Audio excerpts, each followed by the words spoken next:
యాజక వారసత్వాన్ని అందిపుచ్చుకున్నటువంటి ఎలీషా గొప్ప పరిచయం చేస్తూ అనేకమైన ప్రాంతాలకు వెళుతున్నాడు. ఏలియా ఎలాగ పరిచయం చేస్తుందో ఎలీషా కూడా అదే పరిచయం చేస్తూ ఏలియాను మించిన అద్భుతాలు చేస్తున్నాడు. కారణం ఏంటంటే ఏలియా నుంచి 200 ఆత్మను పొందుకున్నాడు కనుక. అలా సంచరిస్తూ సునేము అనేటువంటి ఒక పట్టణానికి వెళ్ళాడు. అక్కడ ఒక స్త్రీ ఉంది. ఆ స్త్రీ పేరు ఏమని రాయబడిందంటే ధనురాలు అని రాయబడింది.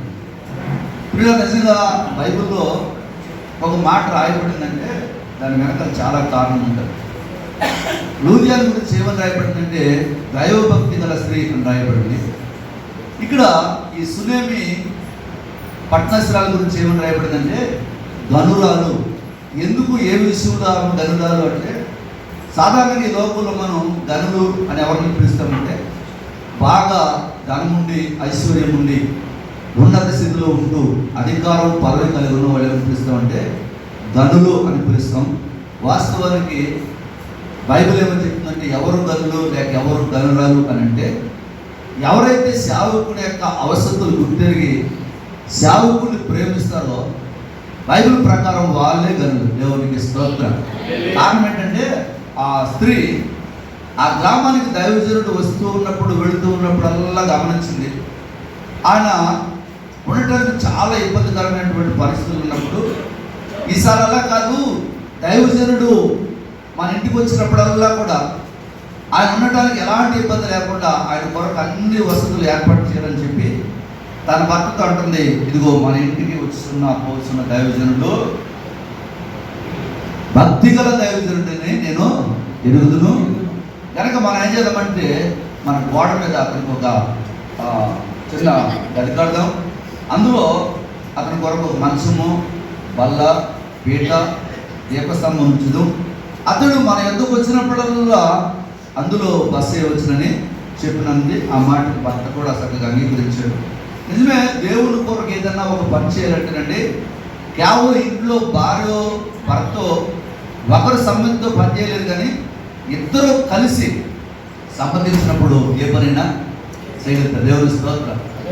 సమ్మతి పడకుండా ఇరువురు కూడి నడతురా,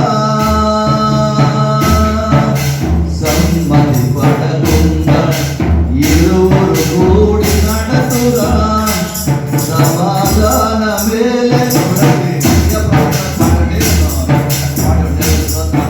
సమ్మతి పడకుండా ఇద్దరు కూడి నడలరు. తన భర్త కూడా అంగీకరించాడు. ఎప్పుడైతే ఆ మాట చెప్పాడో పిల్లలకి ఇద్దరు కలిసినట్టుగా ఆ దైవజనుడు కొరకు ఏం చేశారంటే వారు ఏదైతే చేయాలనుకున్నాడో అది చేశాడు. అయితే ఈ సమయంలో మరి అన్నింటి గురించి వివరించాలంటే దాదాపు గంట సమయమైనా ఉంటే కానీ సరిపోదు. కానీ మరి అధ్యక్షులు నాకు ఇచ్చిన సమయం 15 నిమిషాలే కనుక నేను ఎక్కువ సమయం చెప్పినందుకు మరలా రెండోసారి నాకు ఉండకపోవచ్చు. వారు దేవుని స్తోత్రం. దైవజనులు వారానికి ముందు మాట చెప్పవడం తక్కువగా మాట్లాడేవారు ఎక్కువ సార్లు పిలవబడతారు. దేవునికి స్తోత్రం. కనుక నేను కూడా అసలు ఆ గది ఏంటి, తర్వాత ఆ మంచం ఏంటి, ఆ బల్ల ఏంటి, ఆ పీట ఏంటి, ఆ దీప సమయం ఏంటి, అందులో ఉన్న ఆత్మీయ అర్థాలు చెప్పాలంటున్న కారణం ఏంటంటే దేవుని వాక్యాన్ని ఎప్పుడు ఎలా ఒకే అర్థంలో మనం చూడకూడదు, ఒకే కోణంలో చూడకూడదు. బైబిల్ వాక్యం ఏమని చెప్తుందంటే వాక్యము 2 అంచెలు గల కట్టము. ఎబ్రీ పత్రిక 4:12 మాట. కనుక ఎప్పుడు లోకానుసారంగా చూడకూడదు. కొన్నిసార్లు పిల్లల వాక్యాన్ని మనం ఎలా చూడాలంటే ఆత్మానుసారంగా చూడాలి. ఎక్కువగా మనం లోకాన్ని బట్టి చూస్తే అందులో ఉన్న ఆత్మీయ అర్థాలు మనకు అర్థం కావు, కానీ ఆత్మానుసారంగా చూసినప్పుడు అందులో ఉన్న ఆత్మీయ అర్థాలు పరిశుద్ధ ఆత్మదేవుడు మనకు బయలుపరుస్తాడు. కనుక ఈ రోజున ఇక్కడ ఉన్న సేవకులే కాదు, విశ్వాసులు ఉన్నారు. సేవకులకైనా విశ్వాసులకైనా ఇందులో ఉన్నటువంటి ఈ 5 విషయాలు కూడా చాలా ప్రాముఖ్యం. అదేంటంటే మొదటిగా గది దేనికి సాదృశ్యంగా కనపడుతుందంటే ప్రభువైన యేసుక్రీస్తు వారు మత్తయి సువార్త 6వ అధ్యాయము 6వ వచనంలో మాట చదవనమా తొందరగా మీరు ఎవరొకరు. మత్తయి సువార్త, నీవు ప్రార్థన చేయనప్పుడు నీవు గదిలోనికి వెళ్ళి తలుపు వేసుకుని రహస్యమందున్న నీ తండ్రికి ప్రార్థన చేయము. చాలండి. ఇక్కడ దేవుని వాక్యం మనం జ్ఞాపకం చేసుకున్నప్పుడు ప్రభువైన యేసుక్రీస్తు వారు కొండ మీద ప్రసంగంలో మాట చెప్పారు. ఈ కొండ మీద ప్రసంగానికి బైబిల్ భక్తులు పెట్టిన పేరు ఏంటంటే golden words in the Bible, అంటే బైబిల్లో ఉన్నటువంటి బంగారు మాటలు. ప్రభు చాలా చక్కని విషయాలు ఆయన ముందున్నటువంటి జనసమూహంతో కానీ ఆయన పక్కన ఉన్న శిష్యులతో కానీ ఈ 5వ అధ్యాయం 6వ అధ్యాయం 7వ అధ్యాయం అంతా కూడా పండ మీద ప్రసంగం మనకు కనపడుతుంది. అందులో ప్రార్థన గురించి, అసలు ప్రార్థన, వ్యక్తిగత ప్రార్థన ఎలా చేయాలి, ఉపవాస ప్రార్థన ఎలా చేయాలి, ధర్మం ఎలా చేయాలి అనేటువంటి విషయాలు ప్రభు చాలా చక్కగా క్షుణ్ణంగా వాటిని బోధిస్తూ ఓ మాట చెప్పారు. ఏమనంటే, నీవు గదిలోనికి వెళ్ళి తలుపు వేసుకుని రహస్యమందున నీ దేవునికి నీవు ప్రార్థన చేయము అనగా, ఇప్పుడు గది దేవునికి సాదృశ్యంగా ఉంది అని అంటే ప్రార్థనా జీవితానికి సాదృశ్యం. ఎందుకంటే గది దేనికి సాదృశ్యం అంటే ప్రార్థనా జీవితానికి సాదృశ్యం. కనుక దేవుని సేవకులకైనా విశ్వాసులకైనా ప్రార్థన అనేది చాలా ప్రాముఖ్యమైనది. నేను అంటాను, prayer is the great weapon in the world. అంటే ప్రపంచంలో అత్యంత పదునైనటువంటి శక్తివంతమైన ఆయుధం ఏదంటే ప్రార్థన. ప్రార్థనకు మించినటువంటి ఆయుధం ఈ లోకంలో మరొకటి లేదు. కనుక గది ప్రార్థనా జీవితానికి సాదృశ్యంగా మనకు కనబడుతుంది. రెండోది మంచం. అంటే ఎవరిస్తారండి మంచం దేనికి సాదృశ్యం అంటే, సాధారణంగా మనం ఏదైనా పనికల్లో ఉద్యోగానికి వ్యాపారంగా వచ్చి బాగా అలసిపోయి నీరసం ఉన్నప్పుడు కాళ్ళు చేతులు కడుక్కుని వచ్చి రావడం కానీ మంచం మీద పడిపోవడం. దేని కొరకు అంటే విశ్రాంతి తీసుకోవడం. అయితే ఇక్కడ దేవుని వాక్యంలో ఈ మంచము దేనికి సాదృశ్యం కనబడుతుందంటే, కీర్తనల గ్రంథం 63వ కీర్తన 4వ చరణాన్ని చదువుతాం. కీర్తనల గ్రంథం 63. నా మంచం మీద నిన్ను జ్ఞాపకం చేసుకుని రాత్రి జాముల యందు ధ్యానించినప్పుడు ప్రభువైన మెదడు నాకు దొరికినట్లుగా నా ప్రాణము తృప్తి పొందుచున్నది. నిజంగా మనలో కొన్నిసార్లు అండి పడుకున్నప్పుడు ఎందుకో కొన్నిసార్లు ఏదో ఒక రాత్రిలో లేదా కొన్ని రాత్రుల్లో పడుకుంటాం కానీ నిద్రపడదు. అవునా కదా? ఏదో ఆలోచన, సేవ గురించిన ఆలోచన ఉంటుంది, విశ్వాసులకేమో కుటుంబాన్ని గురించిన ఆలోచన ఉంటుంది. ఈ కుటుంబం ఎలాగ, ఈ కుటుంబాన్ని ఎలా పోషించుకోవాలి, ఈ అప్పులు ఎలా తెరవాలి, ఇల్లు ఎలా కట్టాలి, పిల్లల్ని ఎలా చదివించాలి, పెళ్ళిళ్ళు ఎలా చేయాలి, సేవకులు కూడా సంఘాన్ని గురించి ఆలోచన. పిల్లల కొన్నిసార్లు నిద్ర పట్టదు. అలాంటప్పుడు మనం ఏం చేయాలంటే, బైబిల్లో భక్తులు అక్కడ కీర్తనకాడు, రాత్రి జాముల యందు నేను మంచం మీద పడుకుని ఈ వాక్యాన్ని నన్ను ధ్యానిస్తున్నప్పుడు ప్రభువైన మెదడు నాకు దొరికినట్లుగా ఉందంట. దేవుడికి స్తోత్రం. అంటే దేవుని వాక్యాన్ని ఇప్పుడు మనం పరిశీలన చేశారండి. రాత్రి వేళ మంచం మీద పడుకున్నప్పుడు కూడా మనం ఏం చేయాలంటే వాక్యాన్ని ధ్యానము చేయాలి. అందుకనే మొదటి కీర్తన దృష్టిలో ఆలోచించుకున్నాడు, ఒక పాపం మార్గం మీద కాపాసం కూర్చుంట యెహోవా ధర్మశాస్త్రం ఆనందిస్తూ అతడు నీటి కాలువవారి నాటబడిన యాకోబు వాడిని తన కాలముతో బలపరుచును. అతడు అంటే ఎవరు కార్యాలు సఫలమవుతే ఎవరు దీవించబడతారంటే, దేవుని వాక్యాన్ని మనం దేవారాత్మను ధ్యానించాలి. ఒకసారి రాత్రి నిద్ర పట్టకపోయిన వాక్యాన్ని ధ్యానించాలి. ధ్యానం యొక్క అర్థం ఏంటంటే, పశువులు ఉంటాయి కొన్ని, వాటిని మేత కొరకు బయటకు తోలుకెళ్ళినప్పుడు అవి త్వరగా సిగుళ్ళన్నీ కూడా నమ్ముకుంటూ ముందుకు వెళ్ళిపోతూ ఉంటాయి. అలా ఉదయం నుంచి సాయంత్రం వరకు దాని యొక్క కాపరి తిప్పుడు ప్రతి స్థలంలో అలా చేస్తూ చివరికి అది ఇంటికి వచ్చిన తర్వాత దాని దుడ్లోకి వెళ్ళిన తర్వాత అది పడుకున్నప్పుడు ఏం చేస్తుందంటే, ఆ తిన్న ఆహారం అంతా మరలా వెనక్కి తెచ్చుకుని ఏం చేస్తూ ఉంటుంది, మరలా నవ్వుతూ ఉంటుంది. అలాగే వాక్యం ఇక్కడ కంగారుగా వాక్యం వెళ్ళిపోతున్నావు. కానీ ఏం చేయాలంటే ఇంటికి వెళ్ళినాక వాటిని చక్కగా ధ్యానము చేయాలి. ఈరోజు మా దైవజనుడు చెప్పిన వాక్యం అది ఎలా ఉంది అని చెప్పి ఇంటికి వాటిని ధ్యానం చేసుకుంటూ ఉంటే నీ జీవితానికి ఎలా ఉంటుందంటే, అది ప్రభువైన మెదడు దొరికినట్లుగా ఉంటుంది. దేవునికి స్తోత్రం. కనుక మంచము గది ప్రార్థన, మంచము ధ్యానం, మెడిటేషన్ టు గాడ్. మూడోది టేబుల్. మూడోది ఏంటంటే టేబుల్ అంటే బల్ల. ఈ బల్ల గురించి కూడా మనకు తెలుసు. ఇప్పుడు బహుశా ఇక్కడ బల్ల ఉంది మనకి. ఆ బల్ల మీద చక్కగా బైబిల్ ఉన్నాయి, కొన్ని వస్తువులు ఉన్నాయి, పుస్తకాలు ఉన్నాయి, పిల్లరా మరి మైక్ ఉంది. బల్లని మనం ఎలా ఉపయోగించుకోవాలంటే అలా ఉపయోగించుకోవచ్చు. అయితే ఆత్మ సంబంధమైన జీవితంలో బల గురించి బైబిల్ ఏం చెప్తుందంటే, నిర్గమాకాండం 25వ అధ్యాయం 30వ వచనం ఒకసారి చదువుదాం. నిర్గమాకాండం 25వ అధ్యాయం 30వ వచనం తర్వాత చదువు. నిత్యమును చూడండి ఏమంటే అక్కడ నిత్యమును నా సన్నిధిని నా సన్నిధి రొట్టెలను ఈ బల్ల మీద ఉంచవలెను. అంటే దీనికి ఎందుకు చెప్పాడంటే దేవుడు మోషేతో అంటాడు, మోషే నేను వారిలో నివసించినట్లు నాకు ఒక ప్రత్యక్ష గుడారాన్ని నిర్మించాలి, దాని విధానం ఇలా ఉండాలి, అందులో ఉన్నటువంటి కొన్ని వస్తువులు ఎలా ఉండాలి, అది 3 విధాలుగా ఉండాలి. ఆవరణం ఉండాలి, పరిశుద్ధ స్థలం ఉండాలి, అతి పరిశుద్ధ స్థలం ఉండాలి. ఆవరణంలో 2 గంగాళం 2 బలిపీఠం ఉండాలి. పరిశుద్ధ స్థలంలో సన్నిధి రొట్టెల బల్ల, దీపవృక్షం, ధూపవేదిక ఉండాలి.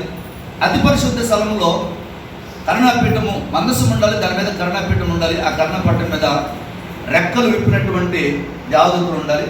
ఇవన్నీ కూడా చెప్పుకుంటూ వచ్చాడు. దేవుని చిత్తం మీద ఎప్పుడన్నా అయ్యగారు నన్ను పిలిస్తే ఆ మూడులో ఉన్నటువంటి వస్తువులు, ఆ ఉపకరణముల యొక్క భావాలన్నీ కూడా మీకు జ్ఞాపకం చేస్తాను. అందులో సన్నిధి రొట్టెల బల్ల. ఈ సన్నిధి రొట్టెల బల్ల దేనికి సాదృశ్యం అంటే అక్కడ అన్నాడు, నిత్యము నా సన్నిధిని రొట్టెలు ఉండాలి. నిత్యము ఉండాలంటే ఒకవేళ ఒక రొట్టె తీసుకొచ్చి వాళ్ళు పెట్టారు స్వసంతగా అలా వస్తే ఎలా ఉంటుంది? ఒక రొట్టె తీసుకొచ్చి అక్కడ పెట్టారు, నిత్యం ఉండాలని దేవుడు చెప్పాడు కదా. మరి సంవత్సరం పాటు అదే రొట్టె నా బల మీద చూస్తే ఎలా ఉంటుంది?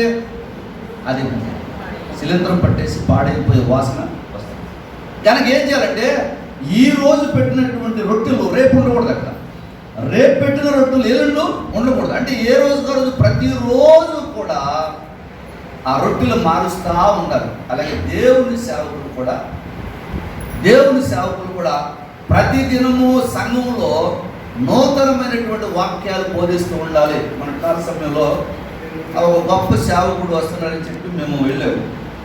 చాలా దూరం ప్రయాసపడి వెళితే ఆయన పాటలు అయిపోయినాయి, ఆరాధన అయిపోయింది, వాక్యాన్ని సంబంధించారు. ఆయన వాక్యం చదివించగా నా పక్కన ఉన్న సేవకుడు అన్నాడు, అయ్యగారు ఇప్పటికి 3 సార్లు 4 సార్లు ఇదే వాక్యం విన్నాను నేను ఆయన ద్వారా.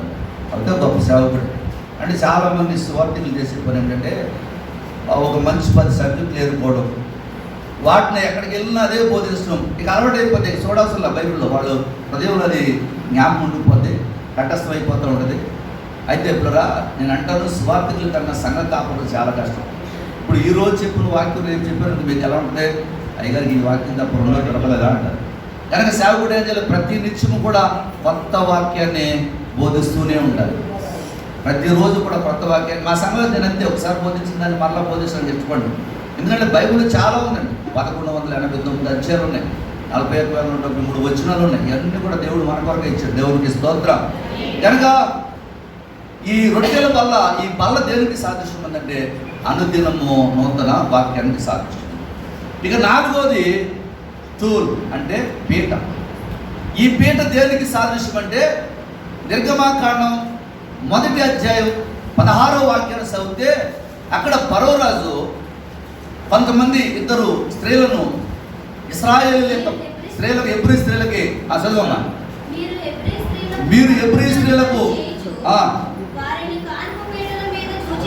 వారిని కాన్పు పీటల మీద చూసినప్పుడు మగవాడైన ఎడల వాడిని చంపివేయడి, ఆడదైన ఎడల బ్రతకనీయుడని వార్త చెప్పాడు. చూడండి, 2 స్త్రీలను మంత్రసారులుగా ఫరో నియమించాడు, ఎబ్రీ స్త్రీలకు మంత్రసారం చేయడానికి. కారణం ఏంటంటే అప్పటికే యోసేపుని బట్టి కేవలం ఒక్కడిగా వెళ్ళాడు ఐగుప్తు దేశానికి. రాను వారు ప్రబలిపోతున్నారు, విస్తరించిపోతున్నారు. వారిలో భయం పుట్టింది. యోసేపుని ఎరగనటువంటి కొత్త ఫరో వచ్చాడు. ఒకవేళ వీళ్ళు కనుక విస్తరించి వీళ్ళు అభివృద్ధి పోతే మనమే తిరగబడి మన బాధ్యత చేస్తారు. కనుక మనం పని చేద్దాం, స్త్రీలను అయితే బ్రతకనిద్దాం, మగపిల్లలు పుడితే చంపేద్దామని ఆలోచన కలిగి అప్పుడు ఆ ఎబ్రీ మంత్రసాలను చెబుతున్నాడు, మీరు పీటల మీద కూర్చుని మంత్రసానితనం చేస్తున్నప్పుడు ఆ పుట్టే పిల్లలు, మగ పిల్లవాడు పుడితే చంపేయండి, ఆడపిల్ల పుడితే బ్రతుకును. అంటే ఇక్కడ ఏమంటే ఆ బల్ల మీద కూర్చుని ఒకరిని చంపాలి, ఒకరినేమో బ్రతకనివ్వచ్చు. ఆ బల్ల మీద కూర్చుని ఒకరిని చంపాలి, ఒకరిని బ్రతకనివ్వచ్చు. దేవుని సేవకులు కావని లేక విశ్వాసులు కానీ మనం కూడా ఒకరిని బ్రతకనివ్వాలి, మరొకరిని చంపాలి. ఎవరిని చంపాలి, ఎవరిని బ్రతకనివ్వాలంటే లోకానుసారమైన జీవితం మనలో చనిపోవాలి, ఆత్మానుసారమైన జీవితం బ్రతికి ఉండాలి. దేవునికి స్తోత్రం. చూడండి, కొలస్సీ పత్రికలో పౌలు అంటాడు, విగ్రహారాధనైన ధనాపేక్షను మీరు చూడండి. మాట గురించి ఒక మాట చదువుతాను. తిమోతి పత్రికలో మనం చివరిలోకి వచ్చాం. అపోస్తలుడైనటువంటి పౌలు తిమోతికి రాసినటువంటి మొదటి పత్రిక 6వ అధ్యాయం 11వ వచనం చదివితే, దైవజనుడా నీవైతే వీటిని విసర్జించి నీతిని, భక్తిని, విశ్వాసమును, ప్రేమను, ఓర్పును, సాత్వికమును సంపాదించుకున్నకు ధనాపేక్ష సంపాదన 10వ వచనంలో. ఎందుకనగా ధనాపేక్ష సమస్తమైన కీడుకు మూలము. కొందరు దాన్ని ఆశించి విశ్వాసం తొలగిపోయి నానా బాధలతో తమను తామే కనుక వీటిని విసర్జించు, విడిచిపెట్టి వాటిని చంపే. మరి ఏ బ్రతకాలి? నీతి, భక్తి, విశ్వాసం, ప్రేమ, ఓర్పు, సాత్వికం, వీటిని బ్రతకాలి, వీటిని సంపాదించుకో అని చెప్పి పౌలు తన ఆత్మీయ కుమారుడు, విశ్వాసం బట్టి నిజ కుమారుడైనటువంటి తిమోతికి మాట చెప్తున్నాడు. కనుక ఏది సంపాలో దాన్ని చంపేయాలి, ఏది బ్రతకాలో దాన్ని బ్రతకనివ్వాలి. దేవుడు చెప్పాడు సౌలుతో, అమాలేకుల్ని ఎవరినో కూడా బ్రతకనివ్వద్దు. కానీ సౌలు ఏం చెప్పి తెలుసా? కొంతమంది విడిచిపెట్టేశాడు. చివరికి ఆ అమాలేకుడి చేతులను చనిపోయాడు సౌలు. అందుకని దేవుని సంపాలో దాన్ని చంపకపోతే తిరిగి అది మనల్ని చంపేస్తాం. ఇక 5వ విషయాన్ని కూడా మీకు జ్ఞాపకం చేసి నేను ముగిస్తాను.